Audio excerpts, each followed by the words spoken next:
어제 하루 코로나19 신규 확진자가 82명으로 38일 만에 두 자릿수가 됐습니다. 하지만 감염 경로를 파악하지 못한 확진자가 연일 최고치를 기록하는 등 추석 연휴 이후 재확산할 수 있다는 우려는 여전히 남아 있습니다. 이동훈 내과 전문의와 함께 관련 내용 짚어보겠습니다. 안녕하십니까? 네, 안녕하십니까? 자, 선생님, 저희가 앞서 이제 속보로 전해드렸는데 이 100명 아래로 떨어진 거는 지금 저희가 뭐 38일 만이라고 보도해드렸는데 굉장히 좀 오랜만인 것 같아요. 아무래도 좀 감소세로 돌아섰다 이렇게 좀 판단을 해볼 수 있겠습니까? 예, 그렇습니다. 지금 2.5단계라고도 하고 2.2단계도 예. 하고 이렇게 말이 많지만 우리가 감염 단계를 강화시킨 효과는 분명히 있었던 것 같습니다. 아마 예. 우리가 방역 당국 사회적 거리두기를 올리면서 사람분들 모든 분들이 아마 약간 긴장하시고 약간 좀 조심하시는 그런 효과는 있거든요. 예. 이런 효과가 한 1, 2주 정도 지나서 이제 어저께 이제 통계 발표된 건데 물론 어저께는 주말이기 때문에 약간 검사 건수도 줄고 예. 저희가 의뢰 건수도 약간 줄어들기 마련입니다. 그래서 주말에 약간 줄어들었다가 주중에 다시 좀 증가하는 그런 경향을 보이는데 그래서 확실하게 효과는 좀 있었던 것 같다라고 평가를 하는데 이제 문제가 있습니다. 지금 오늘도 대관령 온도가 10도 이하로 떨어졌다고 그러지 않습니까? 예. 하루가 다르게 날씨가 좀 쌀쌀해지고 있거든요. 이 코로나 바이러스, 그러니까 이 코로나19가 아니라 일반적인 코로나 바이러스 특징이 예. 가을과 겨울에 좀 많이 악화됩니다. 그렇죠. 그래서 특히 이번에 여름에 나온 연구 결과에 의하면은 한 5도에서 11도 정도에서 코로나 바이러스가 가장 활발해졌다, 전파력이 컸다 이런 연구 결과가 있는데 문제는 우리가 아직 겨울을 경험해 본 적이 없습니다. 그래서 과연 올 겨울에 코로나 바이러스가 얼마나 더 활발하게 전파될지는 좀 지켜봐야 되는 상황이고요. 그렇기 때문에 특히 이제 조금 있으면 추석이 가까워진다고 계속 보도도 나오고 있는데 추석 이후 10월 중순쯤에 어떤 상황이 맞이할까 우리는 그것을 항상 염두에 두고 오늘을 평가해 봐야 될 것 같습니다. 예. 아무래도 뭐 이 말씀해 주신 대로 주말에는 검사 건수 자체가 좀 줄어드는 경향이 있었기 때문에 이 확진자 추이는 아마 주 초에 좀 유념해서 좀 봐야 될 것 같고 아무래도 근데 걱정이 큰 부분은 수도권 지역에서 이제 확산세가 누그러들지 않고 있는 거잖아요. 우리 인구의 절반가량이 지금 수도권에 있기 때문에 좀 걱정이 큰 것 같습니다. 예, 맞습니다. 지금 아마 코로나19 상황을 보면서 계속 우리가 느꼈던 것 중에 하나가 마스크였습니다. 마스크가 굉장히 중요하다는 걸 느꼈고 그래서 이번에도 역시 마스크가 굉장히 큰 이력을 곳곳에서 발휘했었습니다. 그래서 집단 감염이 연결되면서도 마스크의 효과를 보신 분도 있었죠. 대구의 한 방문 판매 모임에서도 마스크를 착용하신 분은 이제 감염이 되지 않았던 그런 사례들이 있었는데 무엇을 말씀드리냐면은 예상하지 못한 공간에서 항상 우리가 바이러스에 노출될 수가 있습니다. 우리가 비교적 안전했다고 생각했던 가까운 지인분이라든지 아니면 직장, 동료분들 아니면 심지어는 이제 의료기관, 대형 병원에서도 이번에 발생됐었고 요양시설 이런 곳들이 모두 다 위험할 수 있기 때문에 우리가 이제는 평소에 지금 우리가 한 1월부터 지금 9월까지 한 8개월 정도 우리 국민들이 굉장히 많은 정보도 얻으셨고 공부도 굉장히 많이 하셨어요. 그래서 어떻게 보면 현명하게 이제 방어 능력을 가지신 거죠. 그래서 이거 2월 달, 3월 달에는 우리가 사회적 이동이 굉장히 줄었다 그러죠. 사회 활동도 줄이고 한 30-40% 이상 이동량이 줄어들었는데 이번에 2.5단계를 하면서 오히려 그 이동량은 그때보다 더 적게 줄었다 이렇게 얘기가 나오고 있고 이것은 우리나라뿐만 아니라 이제 유럽이라든지 서구에서도 비슷한 현상이 좀 벌어지고 있는 것 같습니다. 물론 유럽의 경우는 마스크 착용을 했던 것이 좀 다르긴 합니다만 그렇기 때문에 우리나라 국민분들이 많은 공부를 하셨기 때문에 현명하게 대응을 하시면은 어떤 집단 감염 이런 거 연결고리 어느 정도 끊을 수가 있지 않을까 생각이 드는데 아직까지 이게 굉장히 넓게 퍼져 있어요. 그러니까 굉장히 많이 퍼져 있으면 우리가 오히려 찾기가 쉬운데 한두 분씩 흩어져 있기 때문에 그것은 굉장히 찾기가 쉽지 않을 수 있습니다. 예. 그러니까 감염 경로가 분명하지 않다라는 건 그만큼 이 무증상이거나 이 경증인 감염자들이 지역사회에 이렇게 잠복해 있을 가능성이 크다는 거잖아요. 그래서 지금 뭐 30%에 거의 육박하는 수준인데 어느 정도 좀 위험성으로 느끼면 될까요? 지금 이제 오히려 이게 증상이 아주 심하셨으면 저희가 쉽게 찾아낼 수가 있어요. 근데 증상이 경미하신 분들이 좀 있거든요. 이런 분들이 여기 사회적으로 전파를 시키는 것인데 문제는 이제 비율이 점점 늘어나고 있습니다. 지금 28% 3명 중에 1명꼴로는 우리가 원인을 못 찾겠다 이런 것인데 이런 분들이 중간에 어디 연결고를 통해서 그분은 전파될 수가 이제 알 수가 없거든요. 그렇기 때문에 지금 또 문제가 되는 게 감기 환자분들이 지난주부터 조금씩 늘어나고 있습니다. 그러니까 감기 환자분들을 우리가 진료함에 있어서 이분이 코로나19인지 이제 아닌지 배제하기가 상당히 좀 어려운 상황에 들어갔고 모든 코로나 환자가 또 열이 나는 것이 아닙니다. 그렇기 때문에 만약에 모임을 가졌다든지 가족분들 중에서 여러분들이 이제 증상이 나타날 경우에는 적극적으로 검사를 할 필요가 있는데 이제 일선 원장님들도 이제 검사 의뢰를 보낼 때 되게 딜레마에 빠지는 게 이분들이 다 코로나19는 아니거든요. 그렇기 때문에 코로나19가 좀 많이 발생했던 지역 원장님들은 좀 더 적극적으로 좀 검사를 의뢰할 필요가 있고요. 아무래도 사회적으로 이제 이동량이 많은 지역들이 있습니다. 예를 들면 강남이라든지 이런 사회적으로 사람들이 많이 모인 지역이 있지 않습니까? 그런 지역은 아무래도 전파 가능성이 있으니까 이런 발열이나 호흡기 질환이 있으면 적극적으로 좀 검사를 하고 본인도 몸이 좀 불편하시다 그러면은 가능하면 검사를 좀 해보는 게 좋습니다. 예. 자, 아무래도 뭐 이런 것들이 지금 소규모 집단 감염이 수도권 중심으로 해서 계속 일어나고 있는 배경이다 이렇게 봐야 되겠죠. 예, 그렇습니다. 지금 현재 아직까지는 조금씩 남아 계신 분들이 있는데 이것들 우리가 지금 다 추적하지는 못하고 있는 것 같아요. 역학조사도 지금 약간씩 늦어지는 경우도 있고 최근에는 좀 전보다는 좀 빨라진 것 같습니다. 예. 저희가 지금 뭐 그래픽으로 한번 준비를 해봤는데 그 최근에는 이제 서울 세브란스 병원이 있었고요. 그다음에 또 경기도 고양시의 정신요양시설 이런 곳에 보면은 이제 이 누적되어 있는 그런 이 소규모 집단 감염 수가 뭐 몇십 명씩 됩니다. 좀 심각한 상황으로 봐야 되겠습니다. 지금 이제 보면은 직장이라든지 주로 종교 모임, 종교 모임과 그다음에 직장, 그다음에 요양시설 이렇게 연결이 되는데요. 실제로 이제 종교 모임에 참여하셨던 분들이 의료기관에 환자분 오셔서 또 의료기관을 통해 가지고 또 다른 지연으로 가셔서 직장으로 가셔가지고 또 다른 가족 감염 이렇게 연결되는 고리들이 굉장히 많습니다. 그래서 이 코로나19 특징이 예전에 다른 병들은 중간에 어느 정도 끊겼는데 이번에 코로나19 특징이 중간에 끊기지 않고 전파력을 상당히 가지면서 계속 추가적으로 전파되는데 그 과정 중에서 요양시설, 주로 고위험군들이 많이 있는 요양시설이라든지 의료기관 이런 데 노출되면은 이런 분들의 위중도가 좀 올라갈 수가 있거든요. 그러면 이제 회복되지 못하시고 위독해지신 경우가 많기 때문에 아무래도 지금 이제 모든 요양시설이나 이런 고위험 시설들은 이제 적극적으로 방역을 하고 있거든요. 그럼에도 불구하고 조금이라도 불편하신 분들은 아무래도 좀 주의하시는 게 좋을 것 같습니다. 어제 또 저희가 이제 주요하게 보도드렸던 부분이 그 강남에 있는 한 부동산 관련 업체였었는데 수명 넘게 무더기 감염이 나왔더라고요. 아무래도 그 근무 환경이 좀 영향을 미쳤다고 봐야 될까요? 예, 저도 이제 보도를 봤는데 그 밀집 굉장히 독서실처럼 이렇게 밀폐된 공간에서 이제 그 콜센터처럼 비슷한 업무 환경이었다고 얘기를 하더라고요.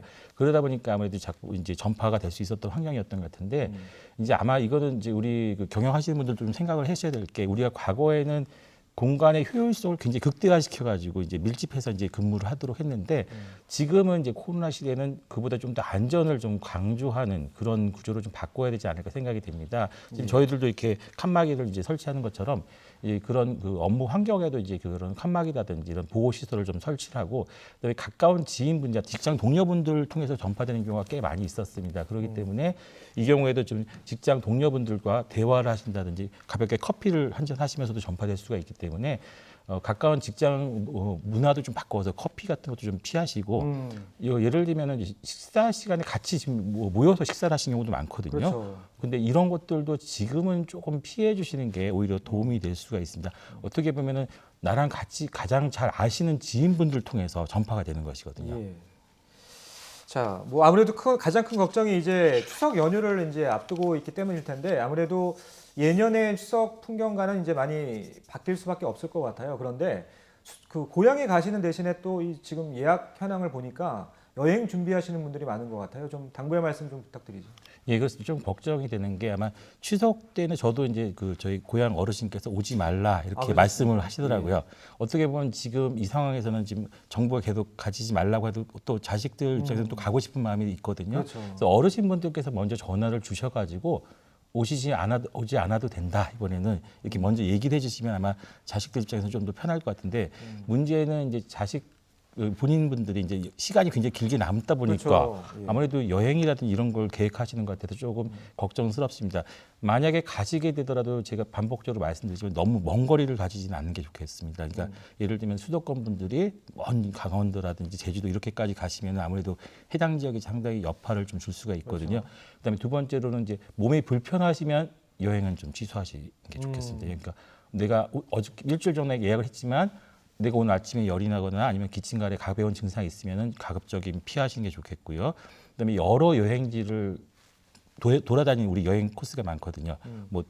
아침에 여기 저기 점심에 저기 이렇게 돌아다니면서 관광을 하시는데 그렇게 하는 것보다는 한 군데만 좀 가셔가지고 거기만 좀 보시고 동선을 오시면 좀 최소화하고. 예, 그래서 접촉 인원을 좀 줄이시는 게 어떻게 보면 우리 여행 문화도 조금 코로나19에 맞춰가지고 좀 바꿔보시는 것도 도움이 될 것 같고 가장 좋은 것은 이제 많이 안 움직이시는 게 좋겠고요. 가족끼리만 가시는 게 좋습니다. 다른 가족과 친한 친구분들하고 몇몇 가족이 모여가지고 이제 가셨다가 이제 코로나19에 노출되시는 그런 사례들이 꽤 있기 때문에 이번 여행은 이제 가족과 함께 보내는 게 어떨까 생각이 됩니다. 예. 그런데 이제 아무래도 연휴 기간에 가장 사람들이 붐비는 데가 이제 뭐 고속도로 휴게소잖아요. 그런데 그래서 이 앉아서는 식사를 할 수 없게 하고 이제 포장만 가능하게 이렇게 한국도로공사에서 준비를 한다고 하는데 이 정도면 충분하겠습니까? 네, 아무래도 좀 그 고속도로 공사에서 많이 준비를 하신 것 같더라고요. 그래서 예. 식사를 하시게 되면 아무래도 지금 좀 위험할 수 있기 때문에 특히 고속도로 휴게소는 가보시면 아시겠죠. 굉장히 많은 분들이 왕래하시기 때문에 식사는 못하게 하고 포장만 이제 하시게 하고 그다음에 그 안내 요원들을 이제 배치하시겠다라는데 어떻게 생리적인 환경이기 때문에 화장실 이용을 막을 수는 없기 때문에 이제 제가 부탁드리고 싶은 것은 이제 이용을 하신 다음에 손위생을 굉장히 잘 하셔야 되거든요. 많은 분들이 왔다 갔다 하시기 때문에 그렇죠. 마스크는 모든 분들이 다 쓰실 거라고 생각이 들거든요. 예. 근데 문제는 우리가 의외로 손위생에 대해서 약할 수가 있습니다. 그래서 그손 씻고 쓰신 다음에 문고리를 잡으시면 또 거기 문고리 통해서 또 오염이 됩니다. 예. 그래서 아마 차량 내에 아마 물티슈 같은 걸 준비하시면은 다 오신 다음에 다시 한번 손을 깨끗하게 씻으시면은 좀 더 안전한 여행이 될 수 있을 것 같습니다. 예. 자, 이 추석 연휴 코로나 확산의 우려가 이처럼 커지고 있는 가운데 국내에서도 코로나19 재감염 의심 사례가 처음 확인됐습니다. 먼저 방역 당국의 브리핑 듣고 오겠습니다. 국내에서도 일단 재감염 의심 사례에 대한 연구 조사가 진행이 되어서 동 사례는 지난 3월에 발생했던 20대 여성의 사례고 첫 번째 발생 후 두 번째는 4월 초에 다시 확진된 것으로 그렇게 파악을 하고 있습니다. 해당 연구자 그리고 또 중앙임상위원회 그리고 나아가서는 학계 등의 전문가들과 함께 이러한 부분에 대한 의미 또 확인 좀 더 추가적인 논의 이런 부분들이 필요하고 자, 저희가 지금 이제 재감염 국내 첫 사례라고 말씀을 드렸는데 그게 갸우뚱하시는 분들이 있을 거예요. 왜? 한번 걸렸다가 났었는데 다시 걸린 사람들을 예전에 뉴스에서 아마 보셨기 때문인데 이게 재감염하고 재양성하고 다른 거잖아요. 설명을 해주시죠. 예, 그렇습니다. 재양성은 이제 아마 코로나 바이러스 PCR 검사, 유전자 증폭 검사에서 없어졌다가 다시 나오시는 경우 아마 저희들이 지금 생각하기에는 아마 그 사멸된 조각이 다시 나온 게 아닌가 생각도 들고 아마 증상이 경미했다가 다시 잠복했던 것들이 재활성화된 것이 아닌가 이렇게 추정했던 것들이 초기 코로나19 유행 때 나왔던 얘기고요. 아마 홍콩에서 한 8월 정도에 아마 재감염이라 그래가지고 서로 다른 유전자 계통이죠. 그러니까 타입이라고 해서 유전자 형까지는 아니고 약간씩 바뀌어지는 그런 계통의 차이가 있다라고 알려진 게 있었는데 홍콩에서 봄에는 좀 경하게 앓으셨던 분이 유럽 쪽에 여행을 갔다 오신 다음에 입국 과정에서 증상은 없는데 아마 그 코로나19가 다시 감염이 돼서 그때는 계열이 약간 다르다 이렇게 알려지면서 코로나19의 재감염 사례가 보고된 적이 있습니다. 그런데 이 홍콩의 경우에는 첫 번째는 조금 이제 증상이 있으셨는데 두 번째는 무증상으로 거의 증상이 경미하게 앓았다. 그래서 저희들이 이제 그때는 아마 코로나19에 있었던 항체나 이런 그 면역 기능이 두 번째 감염 때는 좀 효과를 본 게 아닌가 이렇게 얘기를 했었는데요. 그 외에 미국에서도 또 비슷한 사례가 또 있었다 그럽니다. 그때 미국의 사례는 20대 젊은 분이셨던 것 같은데 이분은 처음에는 좀 경미하게 앓으셨는데 두 번째는 오히려 폐렴까지 앓으면서 좀 심각하게 증상이 나왔다고 이렇게 나오고 보고되고 있거든요.